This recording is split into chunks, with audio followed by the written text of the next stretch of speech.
Have you ever woken up to your child crying at night, in distress and not sure what's going on? Is he dreaming? Is she okay? One of the most troubling things to most parents is seeing their child waking up at night in distress. And in this video, we are going in depth on night terrors, what they are, what sets them apart from nightmares, and what you can do to comfort your child.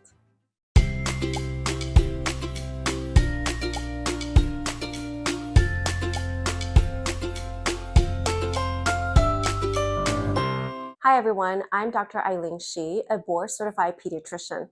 I work holistically with parents who want a child-centered, integrative approach to solve their children's health issues. So if that sounds like you, make sure to subscribe to the channel for more content just like this. Sleep problems in children is a big area of the concern and distress for many families, and I get it. Parents, from the time your baby is just an infant, you've had disrupted sleep, long nights awake with your sick child, and most of us are just a bit sleep deprived, coming from personal experience, juggling life as a parent with work and family. Night terrors can occur in children as young as 12 months of age and older, but peak between 4 to 12 years of age.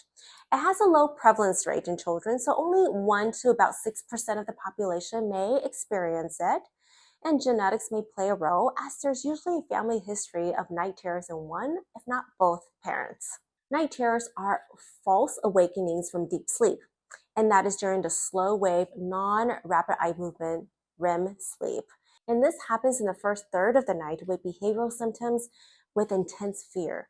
A child is typically found sitting up in bed but unresponsive, but the child appears visibly upset. You can see sweating, there's fast heart rate, or he or she might be breathing fast and flushing of the skin with increased muscle tone. But the key point here is children with night terrors do not recall the event. And if undisturbed, though they seem like they're agitated, they will generally go back to sleep within minutes. So a child with these false awakenings is in fact still asleep, even though she or he may look awake, sitting up and opening the eyes. The child is not actually awake or aware of what is happening.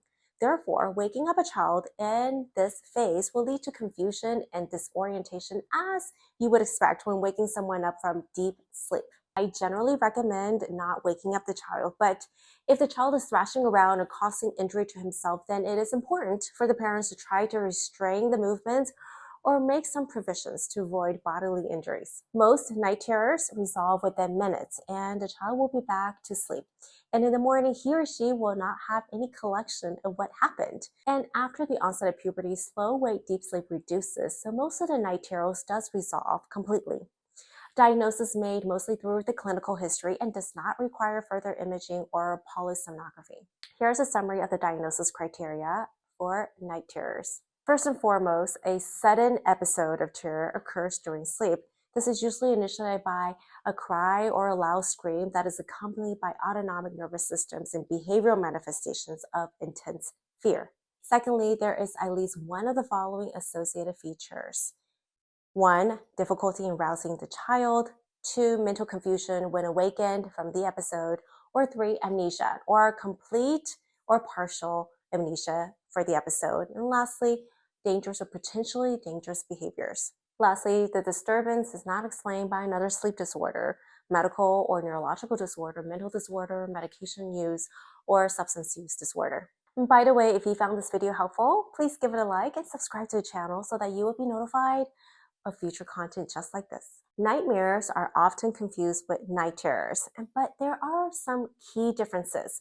In contrast to night terrors, where children have no recollection, nightmares occur in REM sleep during rapid eye movement in the latter half of the sleep cycle, and children wake up from nightmares with memory and recollection. In fact, children wake up from nightmares often pretty upset and anxious, and they may have difficulty returning to sleep. Unlike night terrors, which is rare, nightmares occur in about 10 to 50% of children between ages of 3 and 5 years, and they experience nightmares severe enough to disturb their own and their parents' sleep.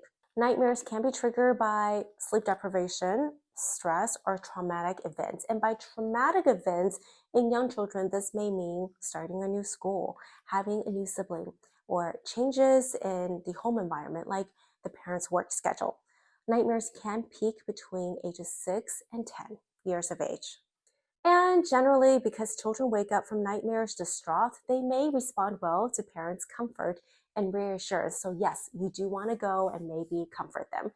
And consider a security blanket or stuffed animal for comfort, maybe setting up a low-level light in the room and avoiding stimulating shows on the screen before bedtime. Again, we typically diagnose nightmares clinically based on the history, and the diagnostic criteria are as follows. 1. Recurrent episodes of awakening from sleep with recall of intensely disturbing dream, usually involving fear, anxiety, but also anger, sadness, disgust, or other dysphoric emotions. 2. Full alertness on awakening and no confusion or disorientation. 3, and at least one of the following features is present. 1, it may be delayed return to sleep after the episode. 2 is occurrence of the episodes in the latter half of the sleep period. Remember, it is in a REM sleep, which happens usually in the second half of the sleep.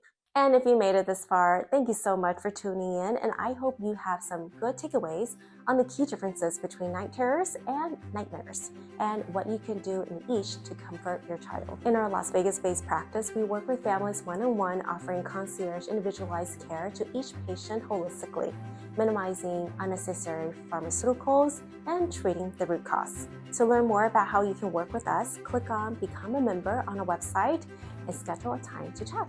Thank you all for watching, and see you next time as we navigate the world of holistic pediatric medicine.